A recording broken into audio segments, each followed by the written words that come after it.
আসসালামু আলাইকুম। Welcome to my another blog. আমার পেজে আপনাদের সবাইকে আরও একবার স্বাগতম। ভিডিওটা দেখেই বুঝে যাচ্ছেন যে হয়তো কারো বার্থডে রিলেটেড ব্লগ হবে।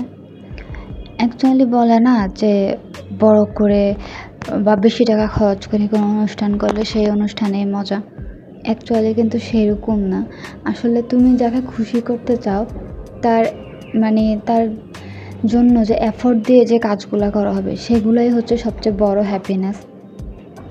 আমি জানতাম যেহেতু বাসায় সেই সময় আমার এক কাজিন মা হয়েছিল, তো যার জন্য বাসায় খুব প্যারা হচ্ছিল যে তাকে দেখতে যাওয়া, তার জন্য 3 বেলা খাবার নিয়ে যাওয়া, রেডি করা খুব হ্যাসেল হয়ে যাচ্ছে। তো যার কারণে আব্বু বলতেছিল বাসায় যে যেহেতু ওর জন্মদিন সোমবার ছিল, তো আব্বু বলছিল যে শুক্রবার ওকে নিয়ে ঘুরে চলে আসবে।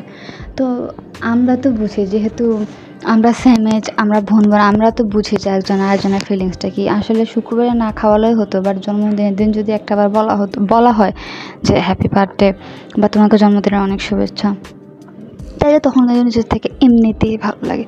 তো পরবর্তীতে আমি আর আমার ছোটো বোন প্ল্যান করলাম, যেহেতু আমার মেজো বোনের জন্মদিন ছিল, তো আমরা প্ল্যান করলাম যে ঠিক আছে তাহলে আমরা ওকে সারপ্রাইজ দেবো।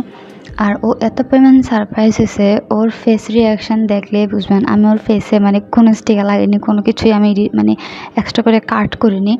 আমি সম্পূর্ণ একটা ভিডিও রাখছি যাতে আপনারা দেখে বুঝতে পারেন যে সে কতটা খুশি হয়েছে। আর আমাদের কাছেও এত ভালো লাগছে যে না, ওকে আমরা যতটুকু হ্যাপি করার চেষ্টা করছি, ও অনেক হ্যাপি হয়েছে, ও অনেক স্যাটিসফাই এগুলোতে, ওর এক্সট্রা কোনো চাহিদা ছিল না।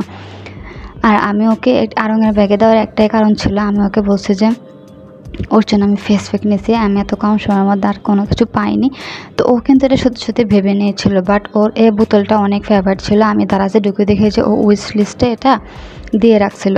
তাই আমি ভাবলাম যে এর থেকে ভালো গিফট আর হয় না ওর এই জন্মদিনে। তো যার কারণে আমি ওকে এটা দিলাম। আর ওর ফেস রিয়াকশানটা আপনারা দেখেন একবার, ও যে এত পরিমাণ অবাক হয়েছে, ও কল্পনাও করেনি যে ওর জন্য এত কিছু করা হবে। তো রাত 12টার দিকে এসে আমরা তিনজনে, আমি, আম্মু আর আমার ছোটো বোন এসে ওকে সারপ্রাইজ দিচ্ছিলাম। আর ওকে আমি যখন বলছিলাম ফেসবুকে কথা, বোতলটা দেখে রিয়াকশানটা দিল। আর ও এত পরিমাণ হ্যাপি হয়েছে, হচ্ছে একটু পর পরে বোতলটাকে কিস করতেছিল, গালে লাগাইতেছিল। আমার কাছে দেখে কিন্তু খুবই ভালো লাগতেছে জিনিসটা। ও হ্যাপি হয়েছে, ওকে হ্যাপি করতে পারছি, এটাই অনেক। আমি এর থেকে আর বেশি কিছু চাইনি আসলে এই সময়টাতে। তো যেটা চেয়েছি আলহামদুলিল্লাহ আল্লাহ সেটা পূরণ করছে, ও অনেক খুশি হয়েছে। তারপরে তো গিফট দেখার পরে এই তো এখন আমরা সবাই মিলে একসাথে কেক কাটবো। আর এই ক্যান্ডেলটা না আমার কাছে অনেক ভালো লাগে, তো যার জন্য আমি এটাই চয়েস করে আনছি।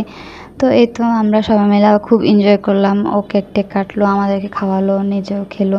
তো এই ছিল আমার আজকের ভিডিওটা ভালো লেগে থাকলে অবশ্যই লাইক, কমেন্ট এবং শেয়ার করে দিয়ে আমার পাশে থাকবেন। এবং আমার বোনের জন্য সবাই দোয়া করবেন, ওর জন্য একটা বেস্ট ফিউচার হয়, ওর লাইফের সকল শুভ কামনা যেন ওর পূরণ হয়, মন মতো হয়।